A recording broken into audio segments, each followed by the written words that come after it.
I think we can go live now on YouTube. And that's it. We're live. So, hello everyone again. Welcome to the 40th community call of Starknet. I'm Henry, and I'm joined today by the team at Giza Tech. Hey everyone. Hello, Good to be here. All Hello, right. So everyone. maybe let's start with a short introduction. What is Giza? What is Giza Tech? Is it a collective? Is it a company? Absolutely. Maybe we can even pull up the slides if that would be helpful. Even better. Sure.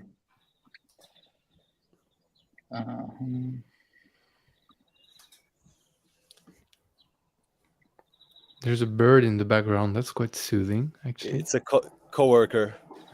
Nice. We're getting close to the time when we can work outside again.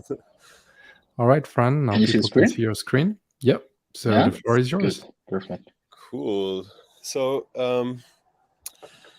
Giza is a team, a collective, an interdisciplinary, cross-functional squad that gathered around a vision towards an alternative vision towards the collective development of AI.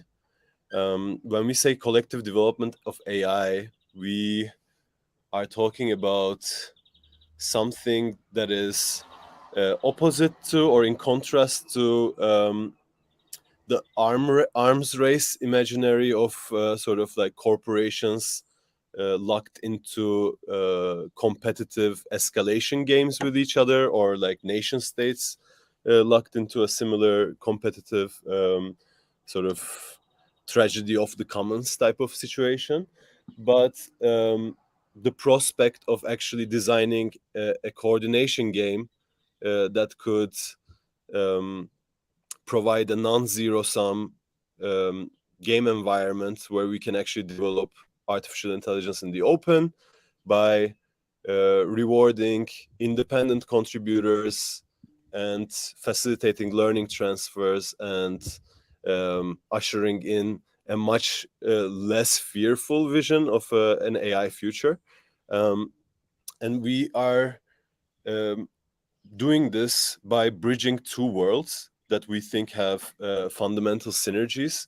One of these worlds is obviously AI, and which sort of like Fran has extensive knowledge and experience in, which we can dive into later.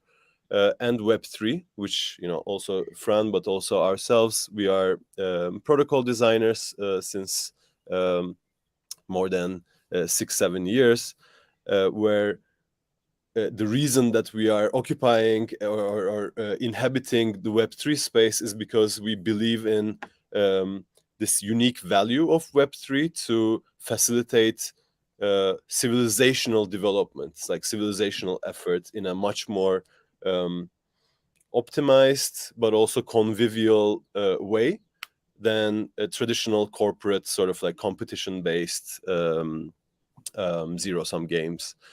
So by merging these two movements of AI and Web3, we think that we can get to a place where we can achieve certain objectives and reach a sustainable ecosystem that provides both utility but also sustains rewards for those who are contributing to that ecosystem. Maybe we can move to the next slide where, so this is, and the next one even. So in order to actually achieve this vision, we need to get to a certain point where we're able to serve these AI models on chain, and we're able to draw inferences from these AI models, which means that we were able to provide the data availability and the data pipelines for handling these inferences effectively. And on top of that, we need to be able to monetize model usage, so that we can sustain and rightfully reward the contributors that are going to be building and serving these models on chain. I think, Fran, you can pick this up from here and introduce a little bit of the tech stack and the details from there. Sure. Of course. Okay, so from here, things are going to get a bit more technical. Also, I'm Fran, one of the co-founders of Giza as well. I'm more part of the tech part of Giza. So in Giza, we are focusing on filling this gap between monetizable models and how people is deploying these models. For this, we are taking this simplified approach that you can see in the slides, where we take any trained model that is trained in your laptop or in the cloud, in Google Cloud, AWS, whatever place. We take these models in any framework as well, like TensorFlow, PyTorch, Hugging Face models, scikit-learn as well. We take these models, standardize them into a common framework that is called Onyx. That is a standardized way to represent trained models, where like all the operations, the graph, the computation graph, the weights are always represented in a same way. So it can be a standard. So what we do is we take this standard representation of the trained models as input, and we feed it into one of what we call the Giza transpiler. That is an internal tool that we build in order to convert this standard representation of the models from the computation graph, the operations, the weights, into its Cairo representation. So basically, we are converting the whole model into a Cairo program to later on be have these verifiable inferences for the models. And we deploy these models as Cairo programs into Starknet. So basically, that's the way we are decentralizing on one side the models and also the infrastructure for doing the inferences. So how does the tech stack looks like?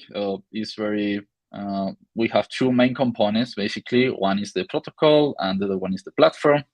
The protocol is where we deploy the models, and is after we convert the models into Cairo programs and we deploy into Starknet, they are deployed on top of the protocol, and that's where we do the hosting and monetization of the models. And on top, we have the Giza platform, that is where we do all this transpilation. Like we take the models as input, we do the transpilation, and we have several features in the platform. For example, we're offering like a model registry where people upload the models. It's not just uploading your model and transpile them into a Cairo program and deploying. It's like a complete, let's say, decentralized cloud, to call it somehow, or decentralized platform, where we take these models, are stored in this model registry, where we have like different kind of models, like for example, this one for translation, this one's for risk assessment, and different versions. We have this versioning, monitoring, everything in the platform. And from there, like we can deploy into the protocol in an easy and familiar way for people like building on AI to have something very similar to what they have in other products in the Web2 ecosystem while working on AI, like SageMaker or Vertex from Google. And on top of the platform, like we offer different features. For example, one of the features we will offer is Giza Notebook. That is where people can develop their models and use them for training different solutions. For example, we offer this notebook environment where people can easily use their most common libraries for getting data, interacting with data from Starknet, from Ethereum, whatever place, train their models, and once they are trained, easily integrate with the model registry and later on deploy on the protocol. But also, like we offer different other services, like for example, we're also looking into ways how to obfuscate all the models that we are transpiling. And this is like something we're working closely with one of our partners, that is Sama, and how to provide this fully homomorphic encryption for the weights while they are deployed on chain. And also like providing more scalable solutions on top, or privacy preserving solutions on top, like with Giza 3, for building this higher throughput solution for more custom needs from clients. Apart from all of this, like we also have like a built-in monitoring for these models, how they are performing, what kind of data they are taking in when they are deployed on the protocol, the kind of performance, if there is any kind of consent or misusage of the models. And yeah, that's the two main components. Everything is based on StarkNet, as you probably can guess. And yeah, so moving on, this is like Actually, a can more I can detailed. can I can Yeah, I ask a question? And I'm sorry if of it's course, maybe feel free to ask. it's a No, no, very no, no. basic That's one, and I have my own answer, but I'm curious okay. to hear yours. Um, Recently, I talked with somebody who told me um, AI and blockchain don't go together. Blockchains are a Mhm. constrained environment. There is no way you can execute a model, and why would you want to execute a model in the open in the first place? So, why do AI on blockchain make sense? Yeah, I think this comes to all the recent things that are happening actually in the collective way for building AI. We've seen like, for example, very recent releases from OpenAI where like they release GPT-4 or GPT-3.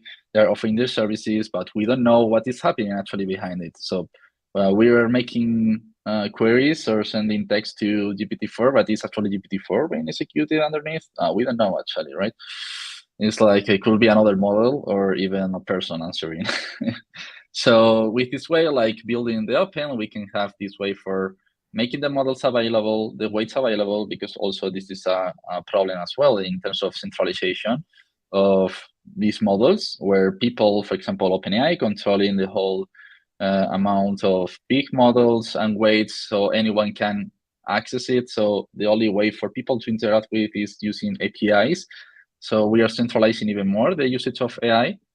And with this way, what we want to provide is these foundations models in a clear, transparent way, where we can have the weights, the models themselves being governed, and also accessible to anyone. So we can use whatever way we want. That's the main point. I don't know if Jem or Renz wants to add something. Yeah, I What could I add love like in your answer is that it's very AI centric. It answers the need from the AI, the people building AI's perspective, which is great. maybe I will Yeah. give the counter argument from not counter but like from the Web3 perspective. Um, so I think like it's a great framing of the question in the sense that like why are we working in this constrained environment not only for AI but even for rest of business, right? Like why I guess like Mastercard would have uh, could have had a similar approach, or Sotheby's could have had a similar approach looking at blockchain and say, well, it's such a constrained environment, why would I even like settle I transactions mean, there? they don't do anything meaningful there. I think Visa is quite actively looking at They're blockchain. actively doing POCs, that's for Yes, sure. yes, true. But in the sense that blockchain definitely grew out of those expectations, both in terms of scale and also in terms of um, exploiting its competitive advantages, such as composability and like being open source and verifiable. So I think uh, there is definitely an impulsive sort of reaction that one has towards like a constrained environment, but the additional benefits that comes with building in the open and this like collaborative nature of building in Web3, it starts adding up to like a really massive competitive advantage, especially with these things like composability and interoperability. And I think towards a future where we discuss about both like when scaling becomes much more, like not even a question anymore, thanks to the likes of Starknet, um, but also where we move towards different visions of artificial intelligence, where public models can interface each other, and we can articulate different even visions of how artificial general intelligence could look like in a more public and swarm intelligence direction. So I think Web3 has a lot of necessary components for alternative visions for AI. And I agree with you. Like Web3 is great for aligning incentive, and this ecosystem, the AI ecosystem, needs alignment of incentive. Um, I do think the traditional blockchain are still like not made to handle this kind of workload, right? But validity proof, having the ability to prove code, fundamentally changes this equation because, well, first of all, you will get better networks. Like you mentioned Starknet, but like validity rollups will get better and will be able to handle much more work than their counterparts who need to be replicated, and everybody does the same job. But also, validity proof actually allow you to distribute the workload. They allow somebody in their home to train a model or execute a model and just supply the proof to the network. That fundamentally changes what you can do with the network. And now you can start actually having meaningful, heavy payload be executed off chain and verified on chain, which makes things like AI on blockchain possible, which you couldn't before. Exactly. Anyway, that's my That's one 2 of the main purposes. Yeah, totally. Also, like with recent work, like what is happening with Madara, all these efforts towards L3 and decentralized provers and GPU-accelerated provers, like the one that Lambda class is building, also like ways for improving the scaling efficiency of the sequencers with Emlier, also from Lambda class. I think they are very good approaches for handling this heavy workload towards also this decentralization of AI. Definitely. Okay, so now maybe moving forward to this technical architecture that we are seeing in the slide. This is basically a bit more low level to the tech stack. And this shows like how the different pieces or on our tech stack interpolates between themselves. Here we can see like what I talk about, like from the model registry perspective, where everything from the platform level is connected to the model registry, where people can develop their models and they can store the trained models in the registry and afterwards like be directly deployed on Starknet or do verifiable inferences using this transpiler. And this transpiler, as we discussed, is going to be one of the key pieces, like for converting these models into carrier programs and also connecting with the different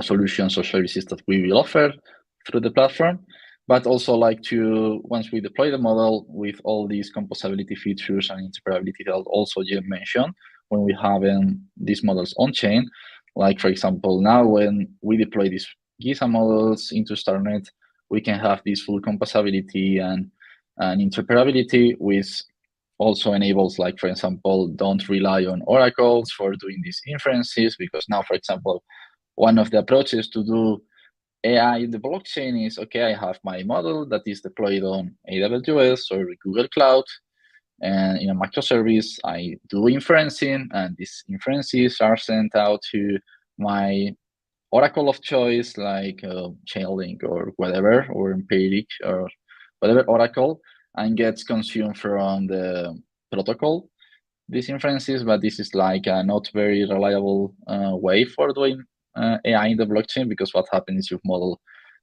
goes down in the Web2 part and your protocol is heavily relying on that. So now with our approach, like we can easily decouple from that in the way that models are going to be smart contracts themselves, and you don't need to rely on the usage of oracles for having this functionality in your protocol. Maybe it's for DeFi or on-chain gaming, whatever it is. And also, like we are also giving this marketplace part, that is where we are giving ownership to the people that is deploying the models for Giza, because it's not just about transpiling models, deploying them on chain, and that's it, but it's also to empower the people that is building on AI, because now, for example, they don't have any kind of way to monetize the work they are doing. For example, in the case of Hugging Face, like, yes, you can build models in open source, contribute to communities, but actually the people is not benefiting from putting in the open these models, only big companies that are using these models. So with this way, like when we want to provide this ownership to people, is okay, now that people are deploying these models in top of the protocol, they can control who can access the model, who cannot, and also take a fee on the inferences these models are performing to provide this monetization of the usage. So one of the other pieces that we have is the runtime. And what we are doing is building our new Onyx runtime.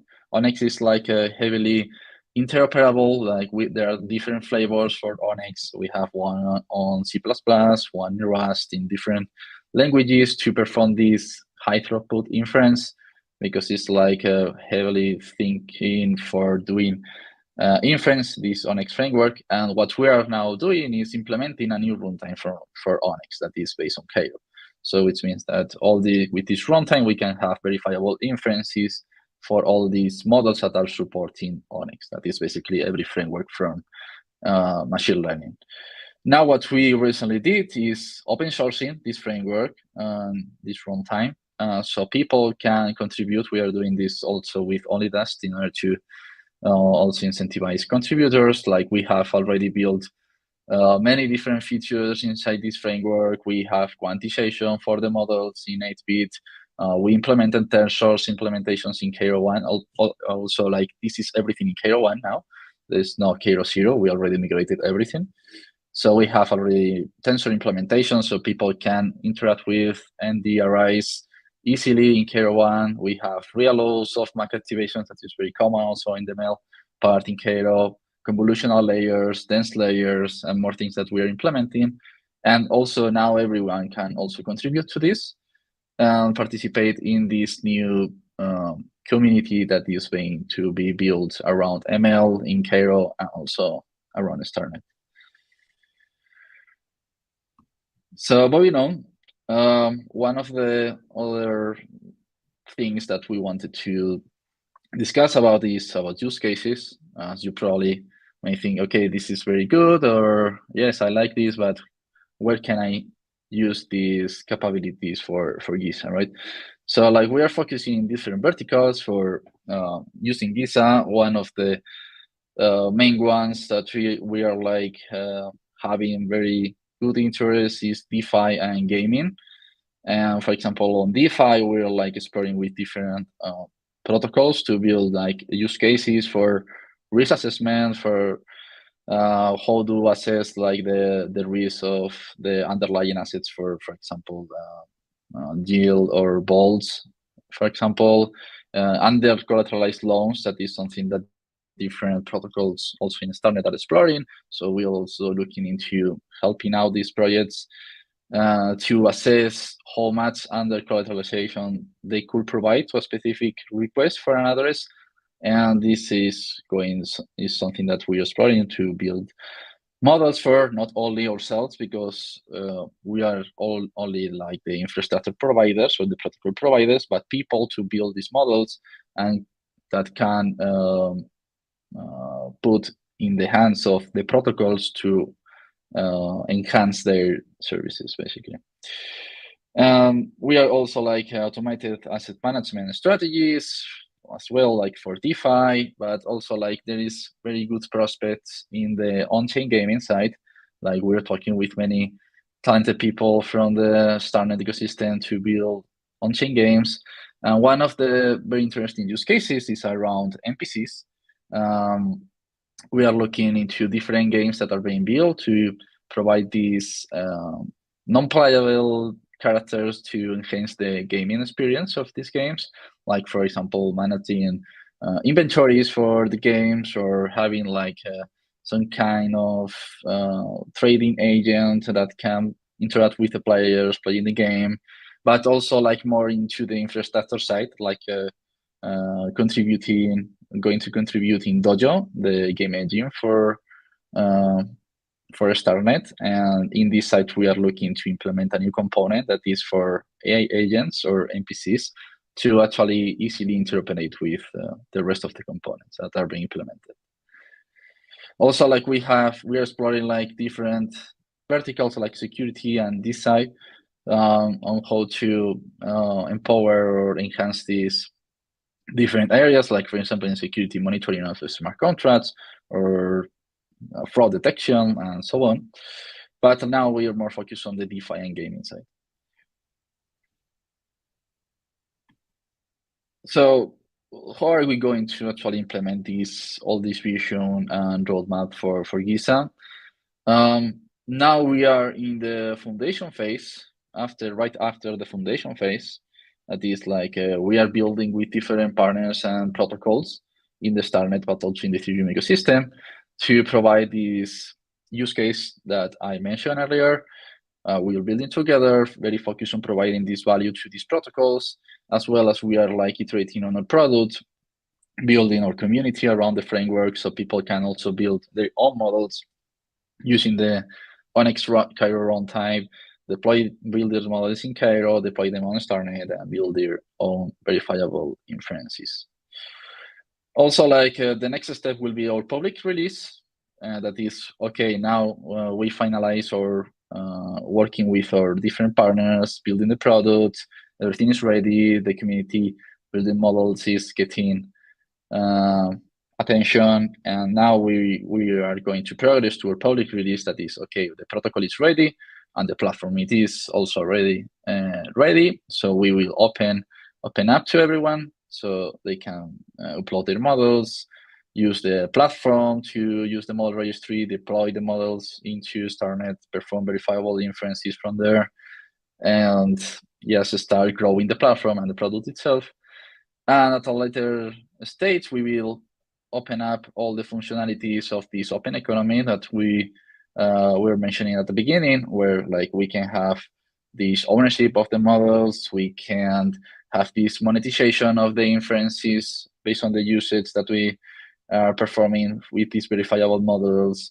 We are going to also scale up with our own L3, the working on the weight obfuscation and many more features that we have in the backlog. So that's it. Yes, feel free to drop any question, Henry or anyone in the chat. You can scan this QR if you want to link to the repository of the framework, the website, Twitter, and so on. So yes, feel free to reach out to us. And for the people listening, feel free to ask questions either on YouTube or on Twitter. We'd be more than happy to answer them. I actually have a question for you guys. So thank you for your presentation. This is really interesting. I'm really curious to see the intersection of AI and Web3. My question is the following: like for a lot of domains, the blockchain started with asking things like, "Oh, what can blockchain do for finance? How can we help make finance better with blockchain?" And not a lot of things happen in that direction. There's not many banks, not to say none at all, using the blockchain today.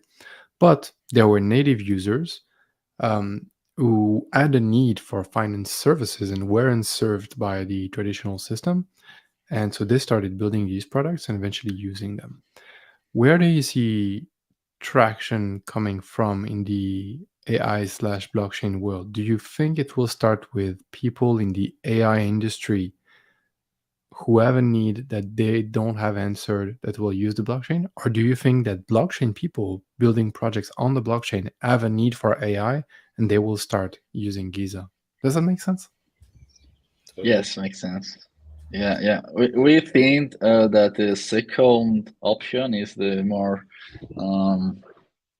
we are looking for in terms of Web3 protocols, looking into having enhanced capabilities for AI and enhance their products, like as I mentioned in the DeFi space or gaming side.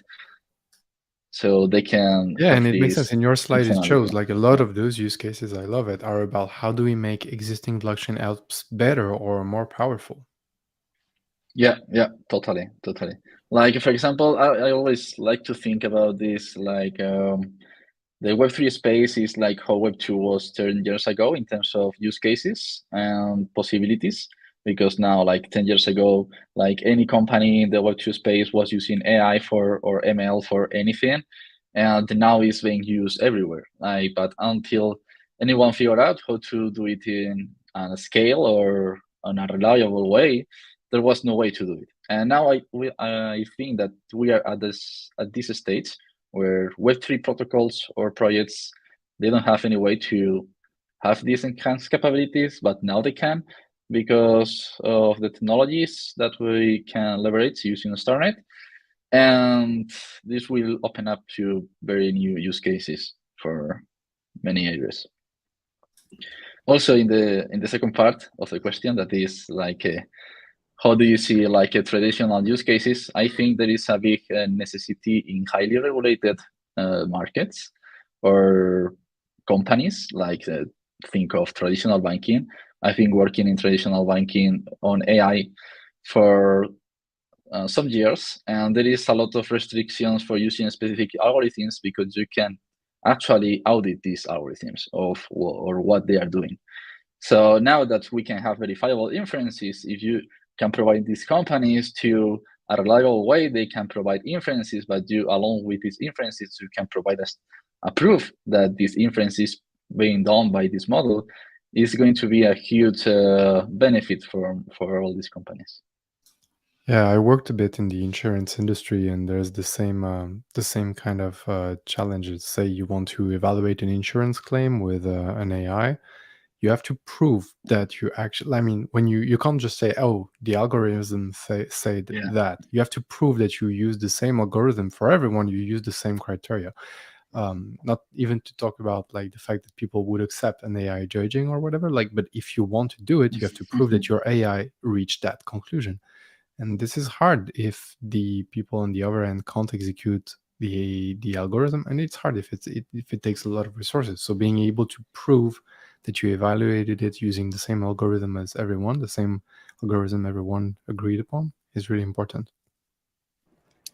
Actually, a funny story is that like I got a text message at 3:30 a.m. from my mom like last week, and she said like she couldn't sleep with like a thought in her head, and she was I tend to try to communicate my work quite extensively with my family, and she's very receptive to that.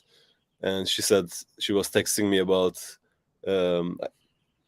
I guess like her own problems that she's encountering in the world, where like insurance premiums are rising as you are growing older, and then at one point if you're not able to pay these like ridiculous premiums, they just like put you out the door even if you were a customer for all your life.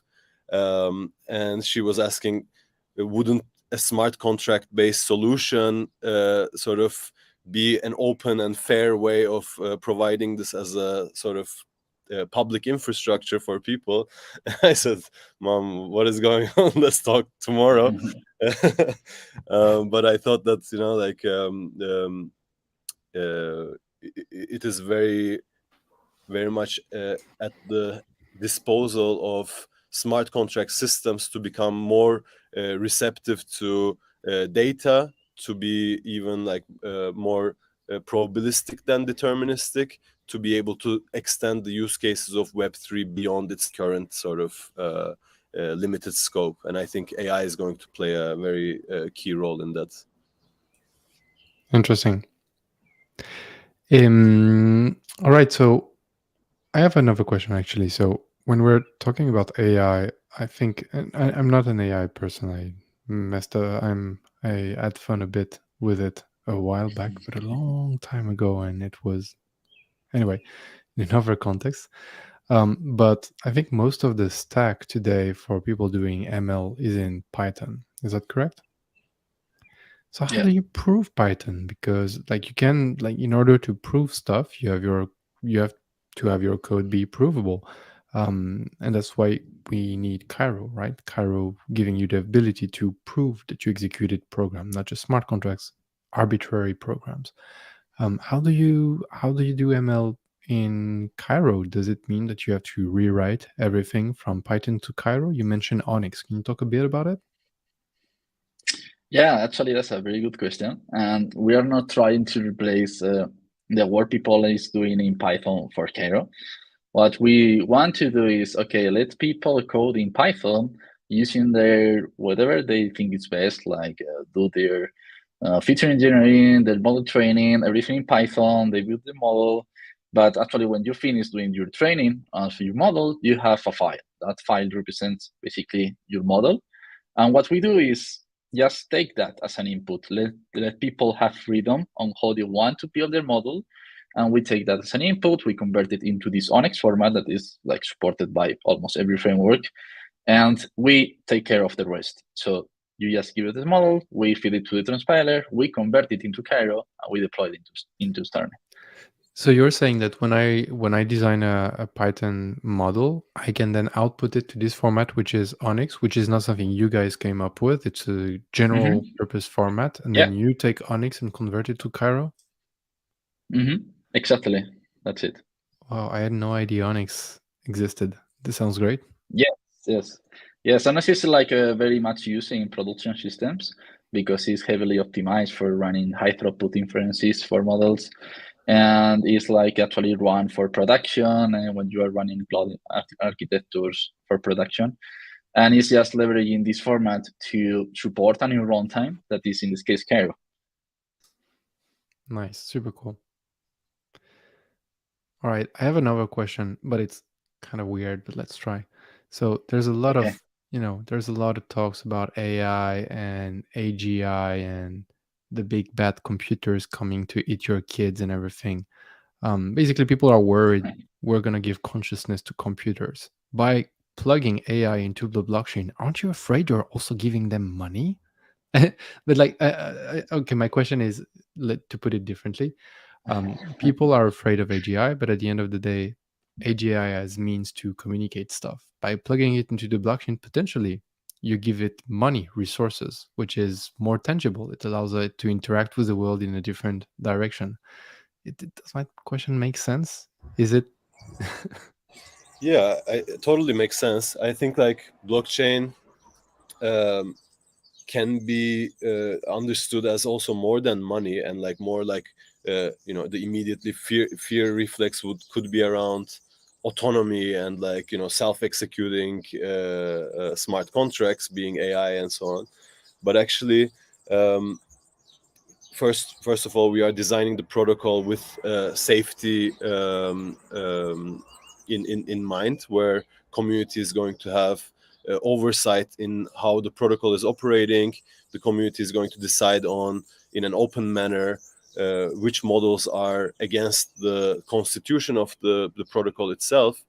And zooming out, I think if we have to compare like Web 2's approach or like the corporate approach towards artificial general intelligence versus a Web 3 approach towards artificial general intelligence, one would be defined by the type of competitive escalation game that say Google and Microsoft or OpenAI are looped into, or United States and China are looped into. And Web3 would be defined as building in the open, interoperable frameworks of models with public utility that are, derivating in and facilitating learning transfers and forming community. So I think the most dangerous thing about AGI is to bring AGI to a humanity that is locked into a narrow competitive framework, and the remedy towards that is to establish new game mechanics around and new outcomes around creating AGI in the open. And I think Web3 and Giza is doing exactly that. It's nice. I guess there's a parallel to be made between how software was developed 20 years ago and how software is developed now with open source, right? I mean, 20 years ago, everybody would design their own software and it was very, proprietary software, everyone doing its own things and everything was siloed. And then open source happened and open source gave us, I don't know, Wikipedia, Bitcoin, Ethereum, Starknet. And now there's a similar parallel into training models, I guess. Right. And the money element that you mentioned is also so critical in that it is providing to open source these type of value systems that are able to sustain focused work for much longer periods of time without actually dissipating into kind of unmaintained sort of repositories and so on, but actually people sustaining their lives and their careers and their community doing what they love to do, thanks to this like financial sustainability aspect. And we take that very seriously at Giza as well, so that we can actually usher in a paradigm of like ecological development of AI, where people can actually sustain their well-being independently. You're on mute, Henry. You're mute, Henry. Nice. Yeah, good catch. I don't see any questions, so I don't know if there are other points you wanted to mention. Otherwise, we can wrap it up. Nothing else. Wonderful. All right. So, Cham, Fran, Wrench, thank you for being here. I wish you the best in your Giza journey. And so, for people who want to know more, it's following on Twitter Giza Tech, and then there's a link to your website, I guess. Another question, Yes. maybe. Like, I don't think there's a live product we can use yet. When can we expect that? Yeah, good question.